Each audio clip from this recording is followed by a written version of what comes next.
Hey guys, it's Donald the Solo RPG Guy here. I'm here to discuss Ragnarok. I apologize for the lighting, but Ragnarok, Heavy Metal Combat in the Viking Age by Tim Korkluski. This is a two or more player miniatures war game. Now, I know what you're saying, Donald. This is a solo RPG channel. Why are you showing us a two-player miniature game? Well, several reasons. One, I like the game. Two, there's actually a gaming group here locally with this game. And three, I have it straight from the author that he is actually working on solo rules. So let's go ahead and dive into this 208-page hardback book and see what we got. All right. Of course, you got your table of contents. A little forward and him describing what the Morpheus engine is. And the Morpheus engine is the way this game system works, and I'll explain that when I get to it. It starts with the fluff. Now, the synopsis behind this particular game world is that the dragon that holds the world tree up in the Viking world has escaped. The tree is toppled, and all of the realms are now smashed on the ground in one area. All the fantasy realms are now mixed together. So you can run around with your humans, and elementals are walking around, and giants are walking around, and undead are walking around, all that other good stuff. So something that's not supposed to be there in that particular area, well, is now there. There's a nice piece of artwork here. This book is laid out with lots of beautiful artwork. Goes over what is the Morpheus engine, how to use this book, and of course what you need to play. Of course, if you are a role player or a gamer, you already know what you need to play. You need some miniatures, you need something to use as a map, some dice, some terrain, tape measure, tokens, counters, etc. Again, another beautiful piece of artwork. See if I can get that in there. Talks about all the realms that are normally associated with the Vikings. I'm not even going to try to pronounce some of these. Of course, if you're familiar with the Vikings and Thor and things of that matter, then you know about Asgard and Elfheim and all these other worlds. Again, I'm not even going to try to pronounce them. The Morpheus engine core rules. Talks about the model profile, basically your stats, your name, your action points. This is an action point driven game. Health points, speed, melee attack, range attack, defense, resilience, drive, mind, your special abilities, and size. There we got a Viking looking like he's got like a Viking lightsaber going on, being attacked by somebody with a flaming axe. That looks pretty cool. Talks about how to set up. Of course, you just choose a scenario. You deploy your models. Talks about measurements. You can always measure at any time. The phase system. They are the game rounds. Start in these phases. HQ, initiative phase, activation phase, which is where most of your action is going to take place. And then the end phase. The success table. This is the core of the Morpheus engine. And it's really, really simple. Let's say, for an example, you have a attacker who has an attack value of 2. And you have a person on the defending side whose defense value is 2. You'll roll 2d6, and you need a 7 or better to hit. It's that simple. Now, if the guy has an attack value of 3, and he's attacking somebody with a 2, well, he's 1 better. So in that case, he only needs a 6 or better. And it continues on that way. And of course, it works in reverse. If you have somebody with an attack value of 2 attacking someone who has an attack value of 3, then they need an 8 to hit. And then it goes up from there if they should have higher values. It's real simple to understand. You don't need a real complicated chart or anything like that. It's always, that is the role for pretty much 99.9% you're going to do in this game. And the other 1% is simply rolling on charts. And then, of course, when you got a miniatures game, you got rules on movement, movement penalties, climbing, falling, charging, going prone, disengaging from melee, and basically the combat rules, which are real simple and easy to understand. Range attack rules, again, you have your penalties.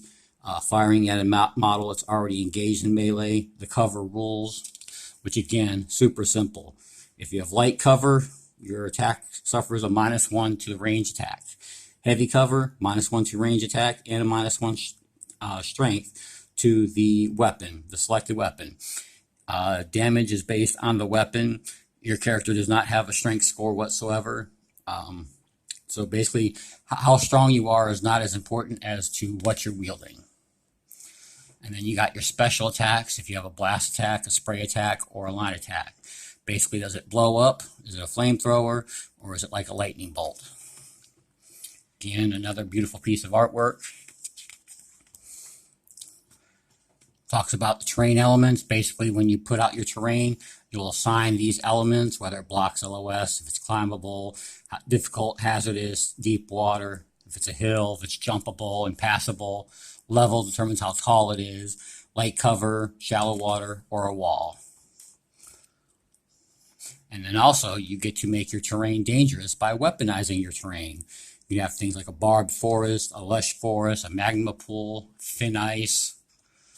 So basically in this game, I want you to think of a comic book style fight where you're literally punching your opponent and slamming them into the terrain, into the floors, into the walls, and all that other good stuff. Now here's the meat and potatoes. Your war clan creation. You have to create at least 7 models. You can have as many as 12 when you start. And the first thing you got to create is your leader, your Jarl. And you'll start with 800 glory points. And a Jarl by himself is 160. Now that's just the Jarl himself. That's not his weapon, that's not his armor, that's nothing. That is a naked man worth 160 points. Typically, he's the toughest, and you have to have a Jarl in your clan. Then you have your Bondi, which is like a run-of-the-mill warrior. Your Huskarls, which are your superior warriors. And of course, you can't have a Viking game without Berserkers. And then you got your Skulls. These are your storytellers and whatnot. They are very good tacticians, and they have the ability to taunt. You have your Gothi, which are like your war priests, and then your Spaders. These are your sneaky, ranged, or like your thief types who want to sneak from the side and stab with your swords and daggers. It gives the weapons and armor rules. Of course, you have to have those. And as you can see, it's a real simple chart here. Usually, it assigns the strength value of the weapon, whether it's melee reach or melee. Melee reach just means they're within 2 inches. It's for the long weapons like the Atgeir and the spears that have reach. Everything else is pretty much, you got to be in base-to-base contact with your opponent. And then you got your ranged weapons. Again, they're assigned the strength value, range, anything, and of course, their glory costs. I forgot to show you that here, but yeah, there's glory costs for the weapons as well. And there's another cool piece of artwork. And then, of course, you get into your armors. Your armors add to your resilience score. Basically, going back to the Morpheus engine, the way it works is when you roll your 2d6 to attack, if you hit, then you have to roll again to do damage. The way damage works is if you succeed in making your roll, you'll do a point of damage. For every 3 points you succeed at that roll, they'll do an extra point of damage. So let's say I need a 7 to do damage. I roll a 10. I've done 2 points of damage. There are weapon qualities that will allow you to do additional damage if you succeed by 2. And there's also another skill or a weapon that will allow you to do damage 1 point for every point you succeed. Those are known as lethal weapons. Continuing on here. Now here's what makes this game great. God powers and God sparks. Basically, all the gods have died when the world tree crashed. And now you're out, as you're out and about doing your Viking thing, the God's powers are kind of nebulous. They're kind of just floating around, and you can tap into them. You start off with 3 God powers. that you can have access to. And as you play and gain more experience, you can get access to more Godspark. The way Godspark works is during that attack round, let's say I need that 7 to hit you, and I roll a 9. Since I exceeded my roll by 2, I will gain 2 Godspark points. And I can use those Godspark points at any time to initiate any of my Godspark abilities. And these range everything from your basic healing, adding lightning damage, adding fire damage, adding ice damage, adding poison damage, making yourself harder to hit, force an opponent to re-roll, things like that. Talks about how to use Godspark. It gives a list of the powers. Touch of Life. My opponent that I was playing with last weekend, he had Touch of Life, which is your basic healing. My guys were very adept with the skill Struck by No Mortal, and that makes your armor class basically harder to hit. Raises your defense score. Well, while we were fighting, I was spending all my Godspark points to do more damage, while he was trying to use all his Godspark to heal himself of that damage I just did. And it literally got down to a major contest between my Berserker and his dudes. Him just trying to keep his guys alive while my Berserker was just going crazy. You got Thor, you got Thrud, you got all the major Norse gods in here. Tyr, Oler, I guess that's how you pronounce it. And then we get into campaign play. If you're familiar with Frostgrave or Necromunda or any of those other games, at the end of the fight, you will roll to see how many of your guys survived the actual fight, those who were knocked out. You will also roll and see what kind of injuries they sustained. Currently, I've got a Bondi who's suffering from madness, and another one suffering from timidity. And then you roll on this raid table where you'll either gain more glory, usable items, equipment, magic items, god powers, and then of course legendary items. And then there's a list of some of the useful items: rations, skinning tools, heavy cloak, packs, healer's kit, meats, heroes mead, or you might pick up some legends and rumors. The equipment list, which is just basically a reprint out of the weapons list. Magic item list, which is the weapons, just that they're bigger, better, stronger, faster. And look at that awesome piece of art right there. And then you can also get legendary items, including, I know I'm going to mispronounce this probably, but Mjolnir, Thor's hammer. Haven't got that yet. I believe my guy is running around with Gridivore. I know I'm butchering that, but I don't speak. Nope, that's what it is. I have this Aegis Yalmer, the helm that gives me a +1 resilience and the skill Terrifying at level 4. So now my Berserker really is terrifying. Another awesome piece of artwork. And then it goes about how to improve your War Clan members, improving your god powers, making them basically easier to use. Imprinting god powers, basically, if you improve a god power high enough to it costs you absolutely nothing to use, then it actually goes on one of your warriors. And he's the only one that can use that power until you happen to come across that power again as you're campaigning through that nebulous Godspark. There's a piece of awesome artwork. Of course, you can hire new warriors. And now here's the other thing. You can hire encounter models. Well, what are encounter models? As you're playing the game, like I said, all these other creatures are running around. So while you're fighting your opponent, things like fire giants and frost giants and dragons and undead and all those guys can enter the battlefield. If you happen to kill one of them, you can actually then start recruiting them into your warband. So basically your warriors have proven their strength and their kind has more respect for you, and you can now hire them. And they, of course, can improve in the same way. So they can get bigger, better, stronger, and faster, use Godspark powers, etc. So imagine having a frost giant, slinging Thor's hammer around. Excuse me. And then you got your bestiary of all those creatures you can bring in here. Again, some of these I am not going to try to pronounce. And then, of course, you can also use your glory to purchase more items. You can sell them, equip them to warriors, purchase god powers. It's got a list of scenarios in here. I believe there's 6 major scenarios. And then along with each scenario, you also have secondary objectives that you will roll and try to obtain those secondary objectives.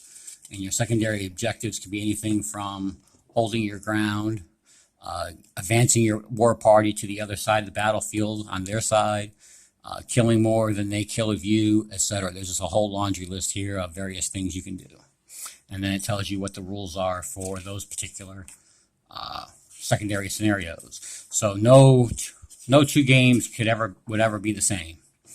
And then it's got a list for the optional encounters. This is where you decide if you're going to have your frost giants and your fire giants and your elves and your dwarves and your undead enter, and the rules on how they operate. Pretty much similar like how Frostgrave has the AI. Well, there's the AI. It tells you where they deploy, and then it discusses how they actually move and attack. And then, of course, you have an expanded bestiary. Stags, dire wolves. Again, beautiful artwork. I know this lighting ain't doing it justice. A good chunk of the last part of the book is the bestiary.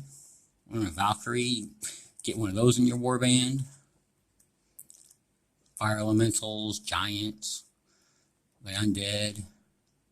And then it goes into the special abilities. Everything you would expect to see in a miniature type war game. Acrobatics, beast control, going berserk, combat sense, bull rush. Again, there's a whole host of special abilities your dudes can acquire.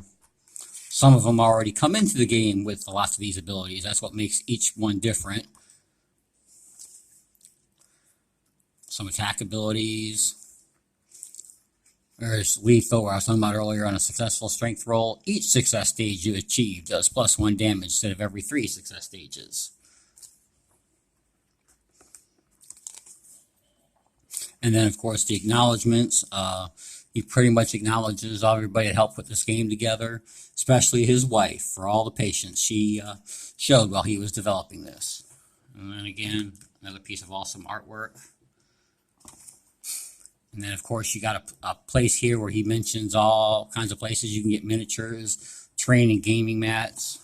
And then you got your War Clan roster and your various War Clan sheets. And that, in a nutshell, is Ragnarok. Heavy Metal Combat in the Viking Age by Tim Korkluski. Very good game. If you're into miniatures war games, I highly recommend you get this one. It is just awesome. Like I said, we've played this twice already with my gaming group. My Berserker, well, he goes berserk quite often, and he will be struck by no mortal. If you have any questions, feel free to post them below. And until my next video, happy gaming!